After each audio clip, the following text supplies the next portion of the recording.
Hi, everyone. Welcome to the a16z podcast. I'm Sonal. Today's episode is based on a conversation we recorded previously with Ray Dalio, author of the book Principles, Life and Work. The book originated as an internal company document that was posted online years ago and has been shared widely since. It was expanded and published as a book for a more general audience late last year. Dalio is a founder, chairman, and co-chief investment officer of Bridgewater Associates, one of the top private companies in the U.S., which manages over $150 billion and has made more money for clients than any other hedge fund. And so also joining to host this conversation is a16z general partner Alex Rampell, who covers our fintech vertical, among others. Together, we discuss with Ray many of the themes of the book, from the vantage point of VC and small startups, to big company culture, to just overall self-development, which is why this episode is also part of our broader ongoing series on leadership. You'll hear Alex's voice first, where we begin with the origin story of the chicken nugget. So I love the book. And I told my kids, I do this every morning, what am I doing for the day? And I didn't know how to describe. This is what I told my 8-year-old. You helped invent the chicken nugget. I'm glad you told me that because I can use that with my 4-year-old grandson when he gets... No, you don't understand. Like my 8-year-old loves chicken nuggets. Like I actually have tricked him into thinking that McDonald's is normally closed. It's like, oh, it's closed on Sunday. Oh, it's closed on Saturday. So like he goes for his birthday because otherwise he'd want to go every day. So I was like, actually the guy today invented the chicken nugget. He was like, actually didn't really invent it, but he was responsible for the introduction. So he was very, very excited. Actually, he wanted to know if you could sign or give him a chicken McNugget if I would bring him back one. With a Sharpie. Well, I mean, I don't really, you didn't actually invent the chicken McNugget. I was just going to correct that because all of a sudden it'll be all over the media and people who have dietary problems will sue me or something. And you know how this goes. Anyway, what happened at the time, I contributed to the economic risk of being able to come out with the chicken McNugget because it came out at a time when there was a lot of commodity price volatility. And McDonald's wanted to come out with the chicken McNugget, but they couldn't lock in a price.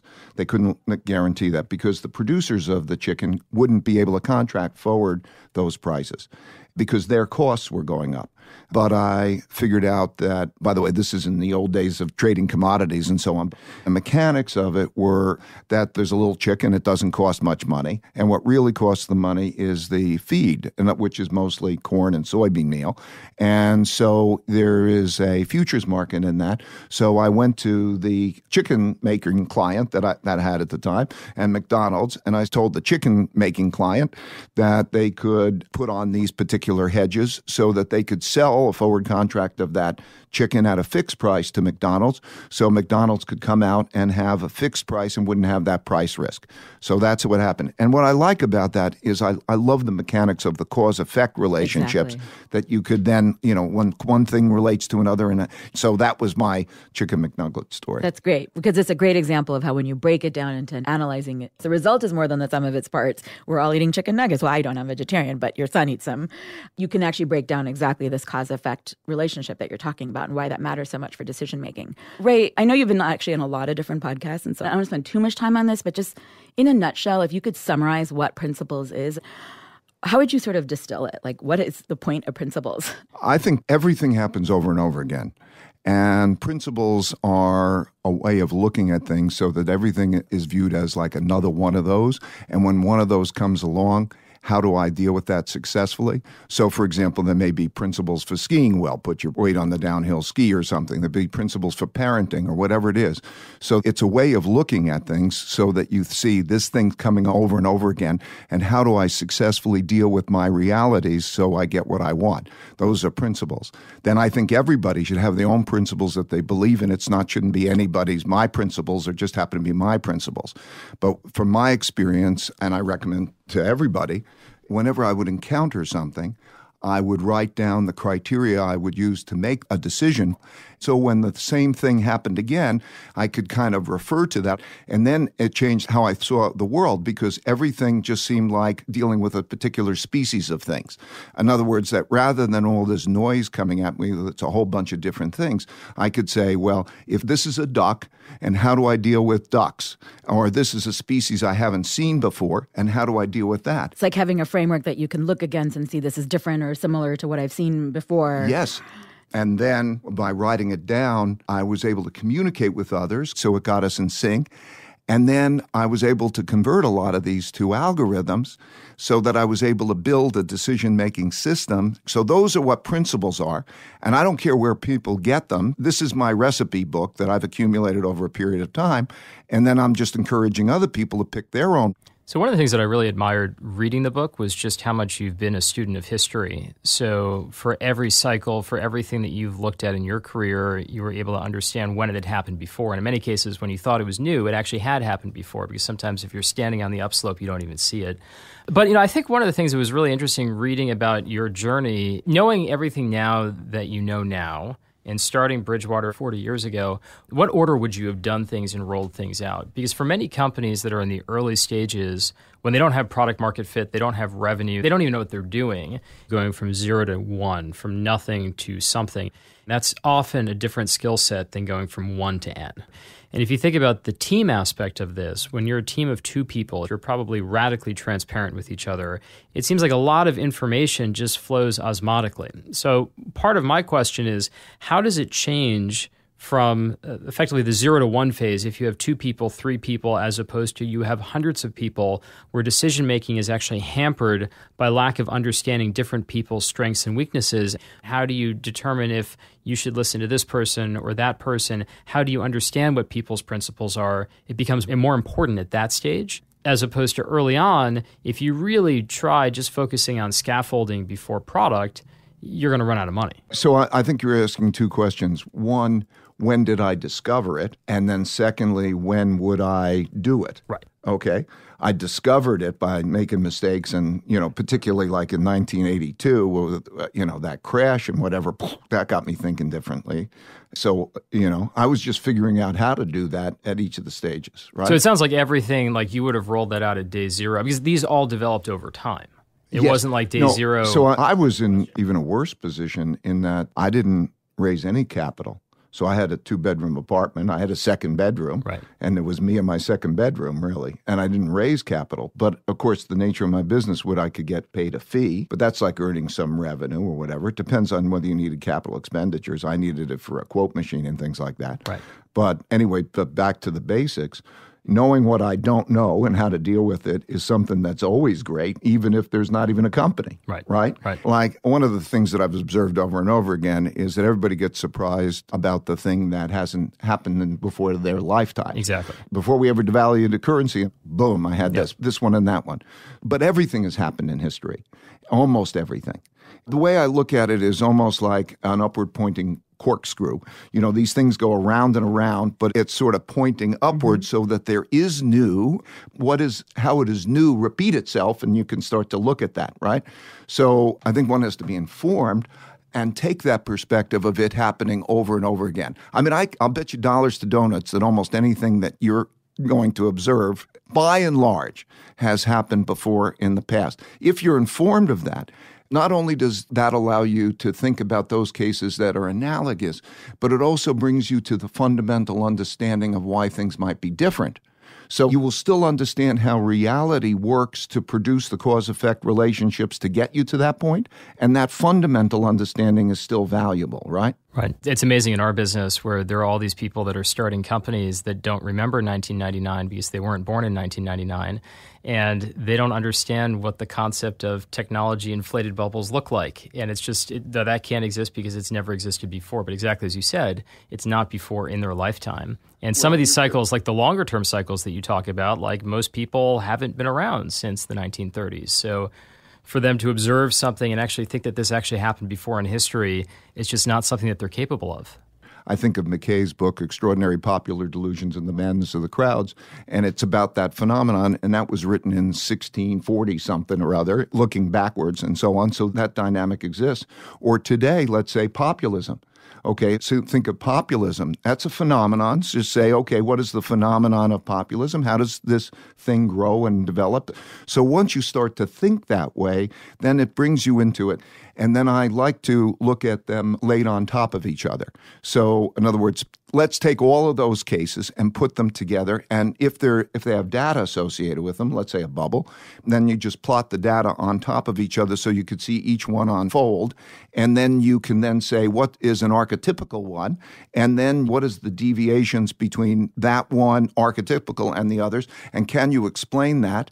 And then when you get the explanation, then you get a rich understanding of the dynamic behind it. It's a very effective way of making rules. So this kind of making rules has been key to our investment perspective. Well, except there's one big layer here, which is we're talking about this arc of history and having that knowledge or the mistakes you made when you first came to your business because you didn't have experience, and then you earned the experience the hard way. But the theme that really resonated for me was the timing of it then actually making a decision on that information and data you've gathered, whether it's from history or personal experience. Because the other thing that resonated about your book is that it was also a matter of knowing you were too early on a lot of different things. And in VC, we talk about this all the time. You can either be very early or very late. It's all about timing. Being wrong and being early are the same thing. Venture capital has a very, very high latency loop. You make a decision today, you figure out if you're right or wrong in 10 years. So for public markets, you make a decision today, you could figure out if you're right or wrong maybe even in an hour from now, maybe tomorrow, certainly within a year. That's one of the things that's very, very hard with technology is you don't have the benefit of real-time feedback. You don't have this benefit of knowing like how the market is anticipating or answering your actions. You do in 10 years.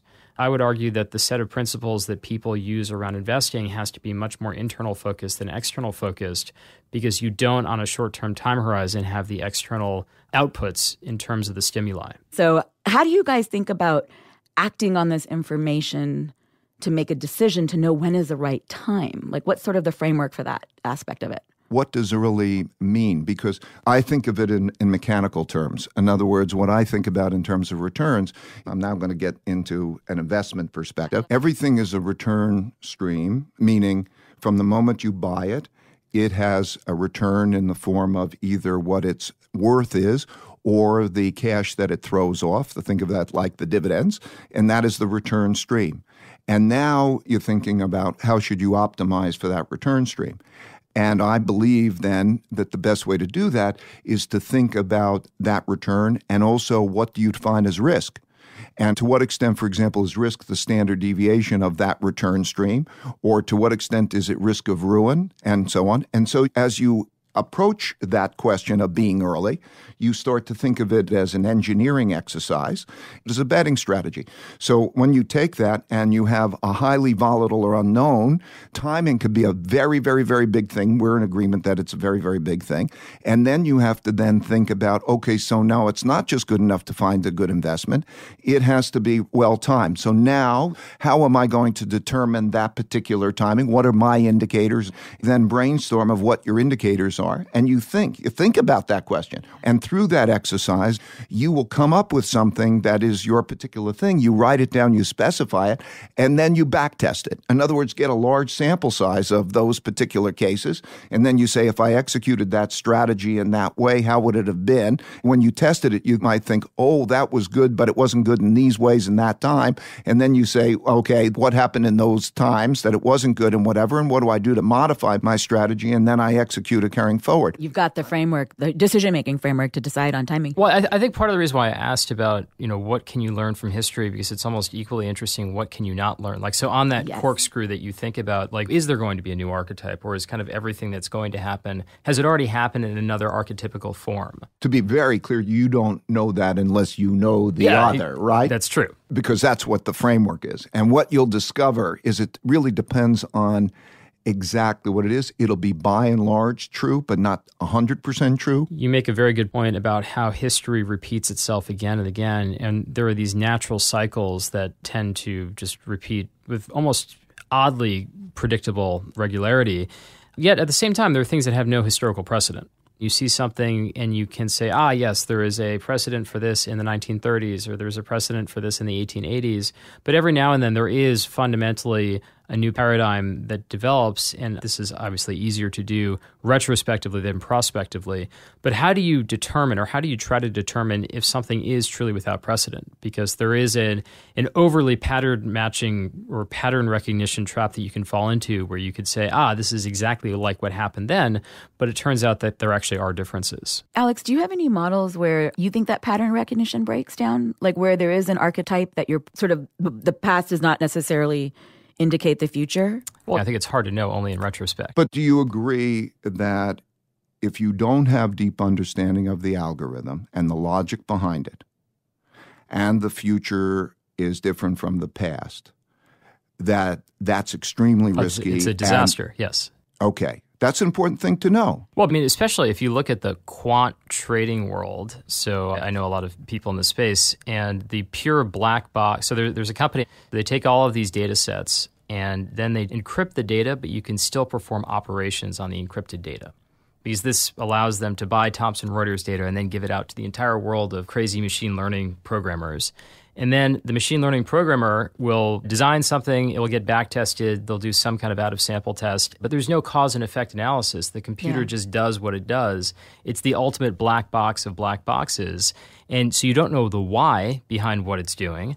And it could just be picking up pennies in front of the proverbial bulldozer. So yes, I mean, like when you don't understand the why, and then when, especially if the future is going to be different than the past, that's definitely a cause for a blow up. And if you do that, go down that path, then the problem is you will never test your mind. You will never be in that situation of going for the deep whys. Yes. You will not have the deep understanding. We literally deprive ourselves of that, because in the book, I love this phrase where you talked about how you always went back, and of course, hindsight's 20/20, we all know that, but you would look at how the dominoes fell in logical sequence for every big bubble. But it was interesting. Mm-hmm. I always started with what I thought, and I always do this. You go through your experiences, and then you express your logic. What is the cause effect, and what is the bet I'm going to make, and when do I make it in terms of the timing? And then you've got that clarity, because that forces you to think deeply. And then when you've got that, then you run that back in time and test it. Because if you go to history, and then you say, what would have worked? And then you try to sort through that particular pile, and then you've got that pile, I guarantee you can't even understand a basic algorithm. Let's take just a regression with two independent variables by way of example. And it says, here's the constant, and here's it's 0.25 times whatever that thing is. And you're asked to explain why it's 0.25, that if one thing moves, was assigned, right, it will be 0.25, and you probably can't do it. And that's with a simple two independent variable type of regression. Now you put those things, you get a whole bunch of those things, and you get them with more complicated and that's a lazy man's way out of that particular thing. So I'm recommending that when you're making a decision, you just get in the habit of writing down, just do it in words. Forget algorithms. Forget backtesting. Just do it. And you accumulate those principles, and then you think, how do I convert those principles over a period of time into algorithms? And then when you've got that, then you can go back and you could see how it performed and refine what you're betting on. One of my other favorite parts of the book is how you did talk about your evolution of partnering with computers in thinking about codifying your thinking. Because at the end of the day, writing something down is codifying it, is turning into an algorithm, it's code. And while we do have this open question of how our world is going to change with black box algorithms and AI that veers into complex systems where you can't tease apart cause and effect, it does open a lot of questions. I wonder if it leads to a new model of thinking, but that's a broader philosophical question. I just want to pick up on that particular point. When you build a computer decision-making system and you have your own, think of it as a computer chess game. So now you have a computer chess game that makes its move, and now you have you making the move. That relationship is a beautiful, fantastic relationship, because if it makes a move that is different than your move, it raises the question, what am I doing incorrectly, or what is the computer, and why can't I reconcile that? That'll help to teach the computer. And I was speaking to Gary Kasparov about this, and that's like the best way to play the chess is to have that computer partner next to you and to do that exercise. And that's a beautiful relationship, and it has tremendous beneficial effects. Yeah. Yeah, I think the thing that's really interesting, if you follow the trends in machine learning today, in many cases, they are more black box-like. Even the way that image recognition works, it's a multi-dimensional regression, effectively. How is the computer determining that this is a cat? it's actually kind of hard to figure out. Or if you look at lending algorithms that newfangled banks are using, it's effectively linear algebra. You have every consumer here, you have every possible measurable attribute over here, and it's not three things. It's a combination of everything. So it's a little bit hard to disentangle cause and effect. Well, if it's something that you're confident that the future will be the same as the past, that's A-okay. So let's say if you were to say, I have enough cats or whatever, or like computer chess. I mean, computer it's chess. Deterministic, right? Right, because I'm comfortable that with a high enough sample size that the future will be the same as the past, and I will do that. This is what I'm calling mimicking. I think of it as kind of mimicking. Okay, I could do that with people making surgeries. In other words, if I have a surgeon and I have a bunch of people and they still cut the same way, and I take that and I convert that into data, and I know that that form of cutting is going to work with that kind of body, I'm totally happy to derive the algorithm with that because the future will be the same as the past. Right. There's no problem. You don't problem. have to reinvent it every time. Right. I want to be clear. I'm totally okay on that. So the issue really is when you go to those two things, right? When you have a situation where the future will be different from the past and you have no understanding, that's where you're going to have problems. Right. One of the quotes that I really enjoyed in the book is that he who lives by the crystal ball is bound to eat ground glass. So it's combining that also with an arrogance that you really know you can prophesy with 100% certainty what's going to happen. I mean, one of the things that actually we debate here a lot is if we think we're right, we really, really think we're right. Of course, we should ask, why do we think we're right? But if we think we're right, should we go put more money into an investment? And the problem with that is that it actually creates more stress on the organization. Because maybe the best way of thinking about it is if you have a fund that's size X and you make 50 investments, maybe the right answer is 1 over 50 times X. Even though that might not be optimal, you might believe in one company more than another, that actually might create more organizational, not harmony, but it just de-stresses the organization, and it kind of hopefully doesn't fall victim to the glass-eating exercise of trying to think that you could prophesy the future. Well, the question is, what is the marginal benefit of diversification relative to the marginal benefit of goodness? It's a better way of putting it. And if you really look at that, the marginal benefit of diversification is much more powerful than the marginal benefit of goodness. If you don't know what's going to be the best bet and you have some element of uncertainty, so you're not typing in a number that has an uncertainty to it, you have a distribution of that number, and then you know that diversification works, the power is going to be so much greater. The key in betting, I believe, is to find 15 good, they don't have to be great, uncorrelated or low correlated return streams. Because if you have, let's say, a 60% correlation between those items that you're buying, and you could have 1,000, and you're not going to reduce the risk much. You're going to reduce the risk by 15% or something along those lines. If you have uncorrelated bets, and you don't know which is necessarily going to be the best, but you do know that they're not correlated together, and you put that together, 15 uncorrelated return is going to reduce the risks by about 15 or 20% of what you originally had. That increases your return to risk ratio by a factor of 5. So now you start to think about that in terms of what does that mean for the types of bets you can take. Let's say if you're using leverage, for example. Okay, now you could say I could leverage. That risk reduction can be converted into a return enhancement. You don't want to overdo it, but you can take that. Risk reduction equals return enhancement so that being able to produce the diversification and the structuring of the bets that way raises your expected return while reducing your risk, right? And so anyway, that's why diversification and knowing what you don't know and picking it will reduce your risk, reduce your stress, make your better portfolio. So one question I have, which I think is really great that you've done, is this decision to record errors versus flog the error makers. Oh, I love that. You called it the error log, and then you changed it to the issue log. Yeah. Right. And one thing that I also think is very interesting in terms of how organizations judge process versus output. And I was wondering if you could talk about this a little bit, because if you think about some of the hardest things, like if you want somebody to solve the hardest problem that perhaps has the lowest probability of success, you should probably put the best person for the job on that problem, but the output might be nil. Yeah, you know that there's a big distinction between goodness of decision making and particular outcomes, unless you have such a perfect high sample that you could then put that all the way through and you could say, I have a statistically reliable sample.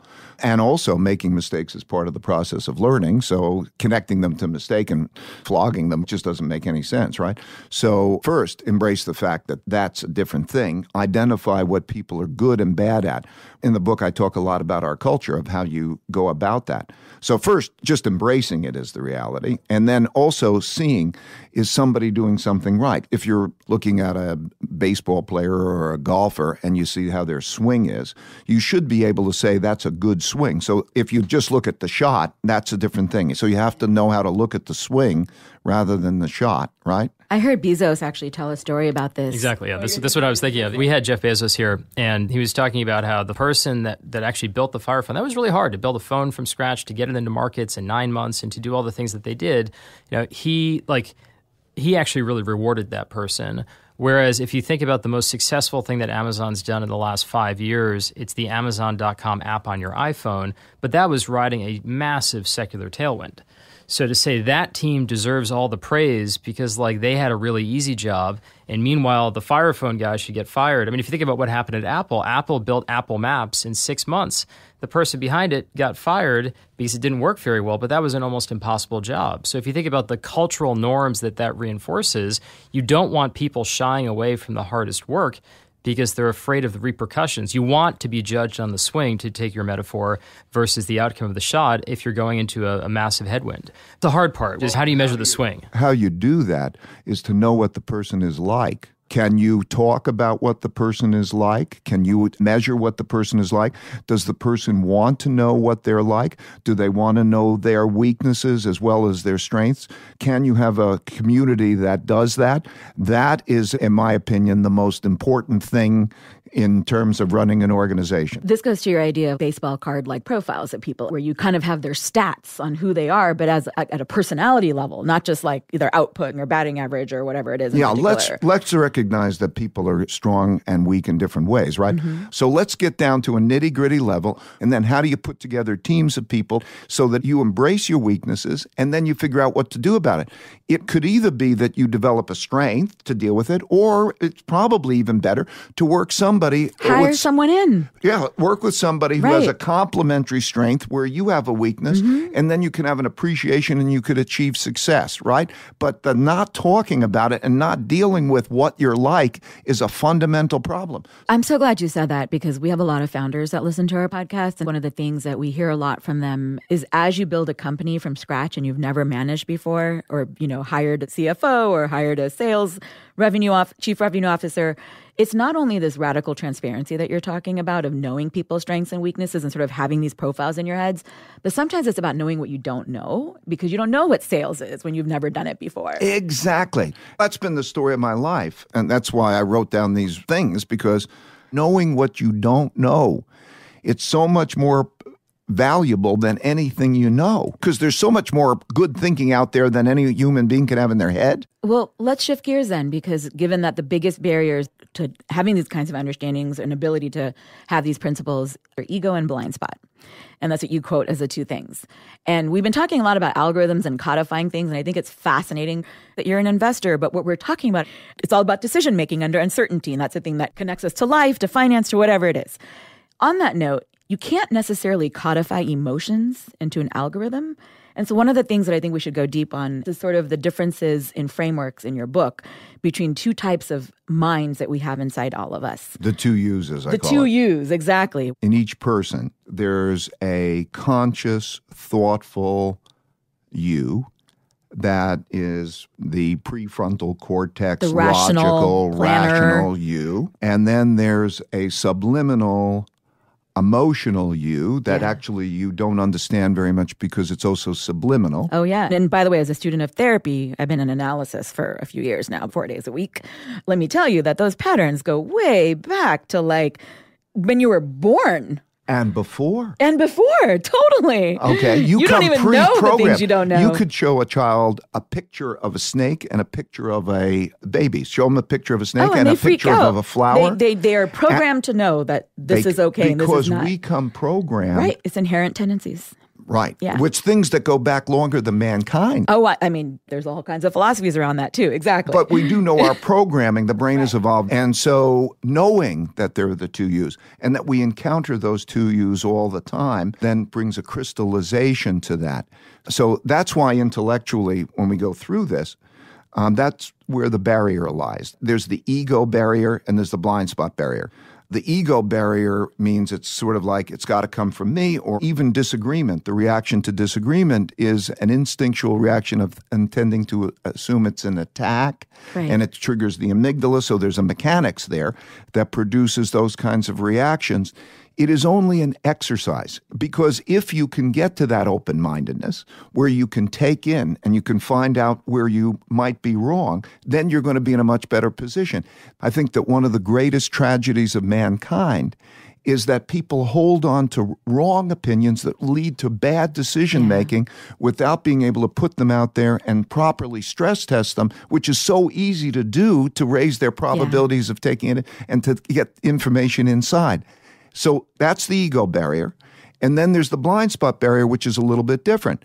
The blind spot barrier means that people genuinely see things differently. So you could have a totally open-minded person, but when you see things differently than somebody else, then that's how you see it. And it wasn't really fully apparent to me that all of these things existed until we made it so crystal clear how people see things. There's a tool I show in TED Talk, and the tool shows how people see things differently on a continuous basis. That difference means that when you start to see things collectively and you see through other people's eyes, it's like going from black and white to color, or from one dimension to multi-dimensions. And if you can get that radical open-mindedness, collective decision-making is so much better than individual decision-making. But you've got to get over those two barriers. How much do you think people are capable of change within organizations I'm so as glad you're adults? asking this. I can only tell you what our experience has been.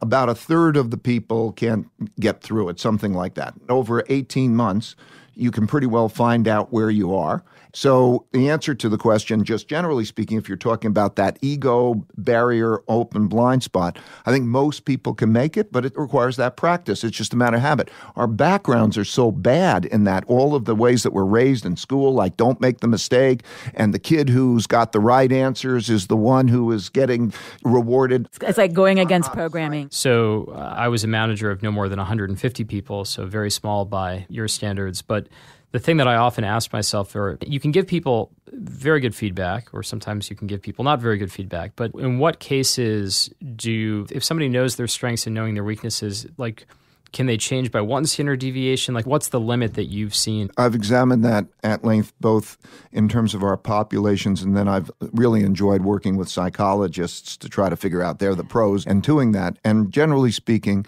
with a lot of hard work, you can change by about one standard deviation. There's some people that argue that the nurture element is malleable until a certain age, and then there are some people that say, nope, like once you're an adult, like the age is that of adulthood, and then it's very hard to change thereafter. And I think that's one of the things that's very interesting if you really map the strengths and weaknesses of the individuals in an organization, to what extent is that dynamic versus static. And that's why there's two paths. You don't have to change. Right. This is the thing about it. If you can take the joy out of success and you realize that you put together the teams right, you can bring those dimensions and then you could succeed. There are two ways of thinking about this. If people can't change, it's very useful to understand what are the characteristics that are effectively ossified.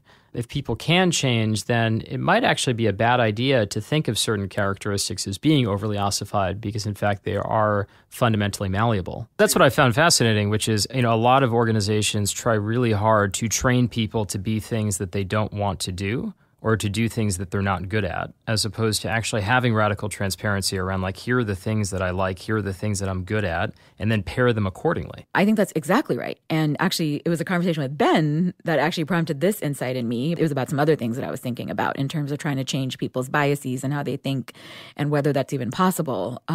But basically, Danny Kahneman talks a lot about the concept of a system 1 and system 2 brain, which is not unlike the two U's that you describe. And by the way, this is actually a brilliant piece of rebranding that he did this, because it sort of takes it out of the Freudian legacy and other loaded interpretations. But basically, system 1 is like the fast reacting, instinctive, subliminal you. And then the other system is a bit slower, more analytical, rational, reflective, etc. So, and it's kind of sad because we as a society are programmed to keep these two U's in conflict. And I think that actually plays out particularly between work and personal settings as well.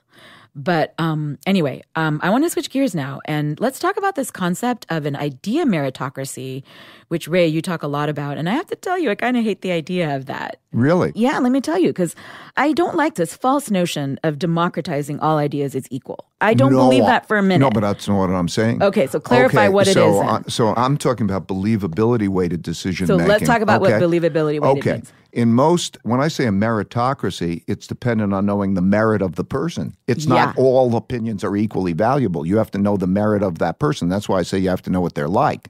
Okay. So, I mean, there's either autocratic decision-making or democratic decision-making. Autocratic decision-making means that the boss knows best. Democratic decision-making is one equal vote. So I'm going to give you the concept and then the mechanics. The concept is you have a disease. You're sick. Now, you don't know how to deal with that disease. You can go to one doctor, or you can go to 3 doctors to triangulate. What I recommend you do in that case, in almost all cases of making decisions, is find 3 really great experts who will disagree with each other, openly disagree with each other to try to find the right path.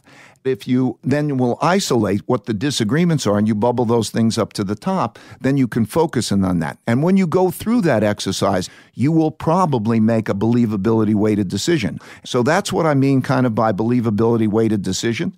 And then the question is only how you establish each of those people's believabilities. Now, what we do in processes that we're looking at is that we know what people are like, what are their strengths and weaknesses. They may be right or wrong about that, but by doing it in agreed upon ways of saying, okay, now you're good at this and that, and you get believability points, whatever the dimensions are, because a believability will change depending on the particular thing. Now, if you can establish those definitions for that, and then you come into a room and I'm, CEO, I have a choice. Do I just ask and then go make a decision? I ask that room and I get an equal weighted answer and I get a believability weighted answer. And then what should I do in that situation? Well, if they're at odds, I still try to reconcile it. But honestly, like I'm the person who's that patient who then says, oh, I got these 3 doctors. So that's how it works. I'm smiling because when I had my foot surgery, I saw 3 doctors. And this is basically what I tried to do. But it's hard because sometimes doctors don't like to disagree with each other or speak openly. You may not be able to do this perfectly. But man, the real question is, do you want to do this? Do you want to, as an organization, know what people are like? Can you speak honestly with each other about that? Do you bring that to the surface so that you can know what and deal with what people are like and then use that as a foundation of who should make what decisions in an idea meritocratic way? So now do you like idea meritocratic decision making? I do, and I'm going to read out loud your definition of believability. I define believable people as those who have repeatedly and successfully accomplished the thing in question, who have a track record with at least 3 successes and have great explanations of their approach when probed. So they have the rationale kind of clearly outlined. I need at least one of those 2 things, right? Well, I thought it was very interesting because you talk about how if you have a disagreement with someone and you're the more believable person, you might actually remind the other person in a conversation that they ask you the questions versus you having to be the one answering them. Yeah. Because the politics of organizations often mean it's the other way around. Right. If Tiger Woods is trying to teach me how to play golf or whatever, it would be smart for me to try to ask him the questions rather than think that I'm the one who has the understanding of that. That wouldn't be smart. And so if you have differences in the understanding by kind of saying, am I a teacher, a peer, or a student? Which should I be helps me navigate the best way to approach that. So if I can ask, you write a lot in the book about shapers. And one of the things that I thought was interesting was you actually kind of looked at the psychological traits of many people that most people would call shapers. Steve Jobs, Elon Musk. And actually one of them was, I don't want to call it sociopathy, but it's basically thinking more about the goal that they're going to achieve as opposed to the temporary emotional feelings of others that they might hurt. I often find that the best leaders, they are dogged in terms of their determination of that goal and not worrying about the feelings of other people along the way, but in a good way, right? Like it's not that they're sociopathic. It just means that they really care about achieving that goal. Yeah, so that's why I did the test. What have you found? So let me define a shaper. A shaper is a person who can bring something from visualization to actualization. I can visualize this thing and then I can deliver on it. You can basically do both. I mean, the quick example that pops in my mind was Hamilton, because not only did he have the vision for the Treasury Department and everything else, he also spent his first year as Secretary of Treasury, like writing letters about lighthouses on the detailed level. And you have to fight with people. Right. You have to do something. Right. So I literally asked these people, Steve Jobs, Elon Musk, Mohammed Yunus in philanthropy, these people, essentially to discuss it, and then also take some personality profile tests, in a sense, to think what their preferences are, to see if they would look alike and so on. And then there are a number of dimensions. I can't go through all the dimensions. There's a number of them. The one that you're referring to is there's a test called in workplace inventory, which is called concern for others, and it doesn't really mean concern for others. What it means is that when faced with the choice of whether the mission or the individual's feelings are going to be at odds, which is the choice that is going to be made. These people have devoted their life to others. They have huge concern for others, but on that particular dimension, they are relatively low on that dimension, and what it's only telling you is that the mission can't be compromised. Think about it as if it was a team instead of a company. If we have a team, like somebody's got to say, man, you ain't doing it well, and nobody would say, hey, listen, I'm sensitive to how you're talking to me about that. You've got to have that particular conversation, and you've got to get the best people on the team. In other words, tough love is, I think, the best kind of love. Hold them to standards and also love them. The meaningful relationships part is as important as the excellence part, because if you have those relationships that are self-reinforcing, that you care, but you're holding to high standards to each other, you can accomplish things. We talk a lot about founders having this will to power, and sometimes it requires like a hubris. Maybe should be a student, but you're trying to be a teacher in a new industry. A very big difference in mindset, I would argue, between startup founders and like the CEO of a Fortune 500 established company sometimes. And so this idea that you have to have this will to power, which requires a certain amount of self-delusion. How do you sort of know, given this framework that you're talking about, when, because weaknesses and strengths are flip sides of each other. And I would argue that it's actually not just flip sides, but they're a matter of degree. How do you know when you're going too far on this continuum of letting your strength become a weakness and your weakness become a strength? Well, we're talking about to be able to have simultaneously open-mindedness and assertiveness. So in other words, the deep need to make sense of things knowing that you might be wrong. And so, yes, you have that vision. And then you, at that same time as you have that vision, you say, I might be wrong, and how do I stress test the hell out of that vision? So you listen, you can take in at the same time as you can be assertive.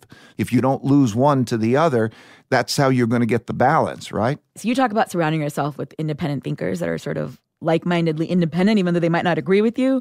Because one of the things that I've learned is that you cannot be honest with yourself without mirrors around you. Right. And the problem is that people think they're self-aware, but they're really not. And in fact, I thought one of the best sections of your book was actually on how to tell the difference between closed-minded and open-minded people. I mean, you'd think it'd be obvious, but it isn't. I just love the precision of language for each. So I'm going to go ahead and quickly summarize and read aloud some of this really quick. Closed-minded people don't want their ideas challenged. They're typically frustrated that they can't get the other person to agree with them instead of what open-minded people do, which is be curious as to why the other person disagrees. Closed-minded people are more likely to make statements than ask questions.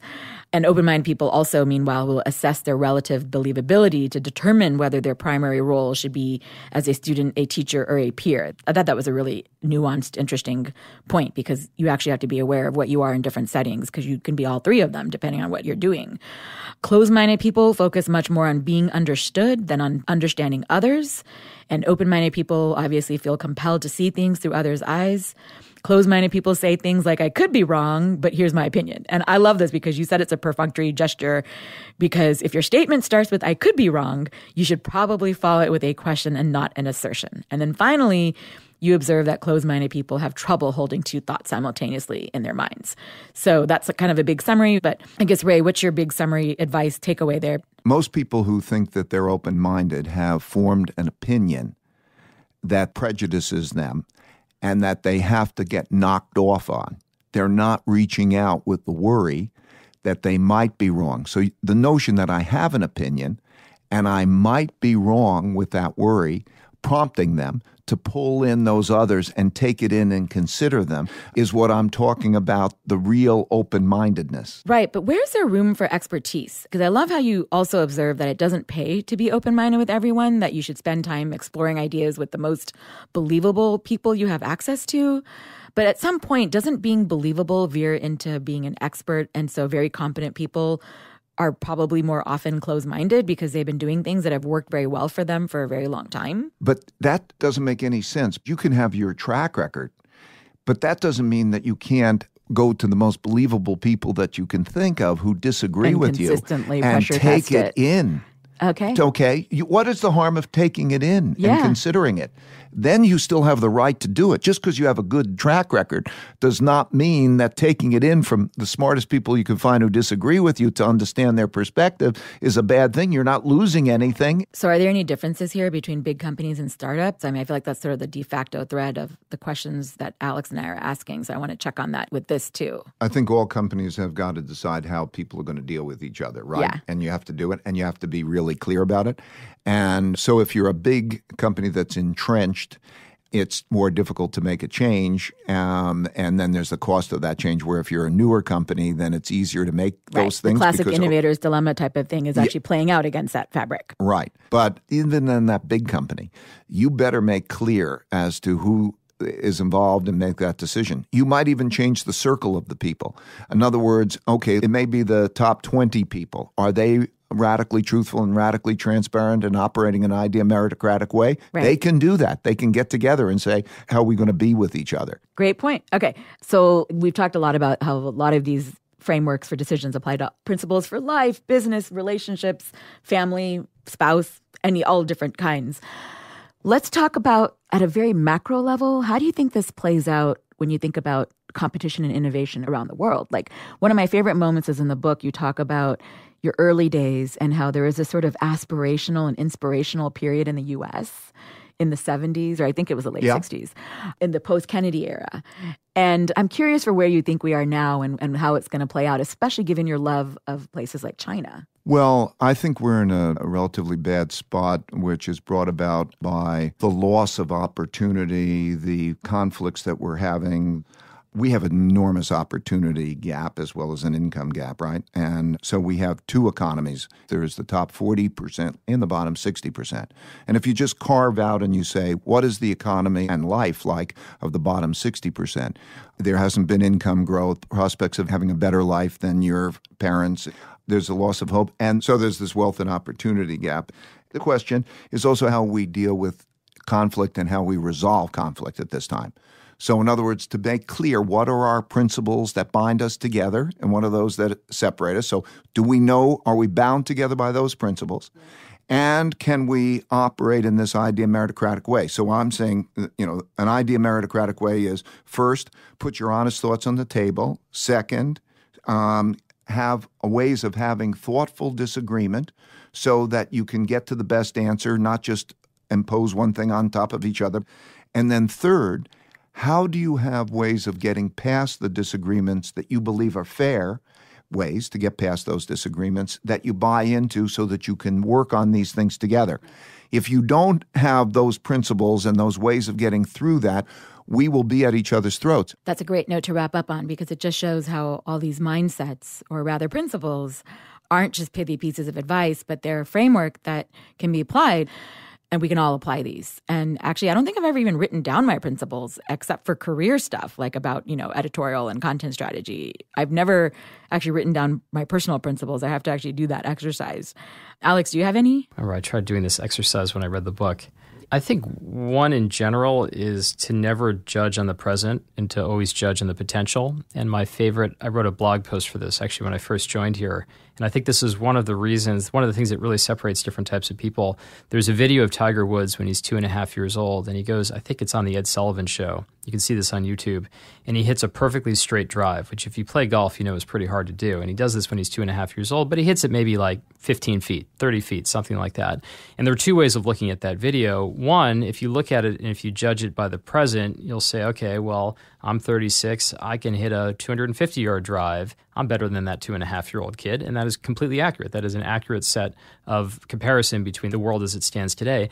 The other is to try to extrapolate the potential and say, wow, if this kid continues on this current trajectory, then he can be amazing. And in venture capital, like one of the key principles that you really have to think about is you can't just judge on the present. You can't judge on the set of present capabilities. You can't judge on the present state of the product. You have to judge on the potential that it can get to. And it's one of the things that often handicaps larger companies, because people that work at larger companies too long, not always, but in some cases, they overly judge things based on the present as opposed to the potential, because of the bureaucracy that just hinders quick decision-making, quick engineering of products there. So they have to judge everything on the present. Now that I think about it, there's actually a lot that people throw around a16z as a firm. I mean, I think they kind of borrow them from each other. I don't really know whose are whose, but I know some of Mark's big three are strong views weakly held, don't solve problems, escalate upside, strength, not lack of weakness. What I'm planning to do is to get the best principles from everybody and then make that all available on an app in which then people can then vote up what are the best principles for that particular thing that they're encountering. And so then when that thing comes along, they can say, okay, here are the best principles, and they can operate in a reflective way rather than just in an instinctual, confused way. Well, it sounds like we could all use that, and hopefully this way of thinking helps us get to where we want to be. Ray, thank you so much for joining the A16Z podcast. Thank you. It was great. Thank you very much.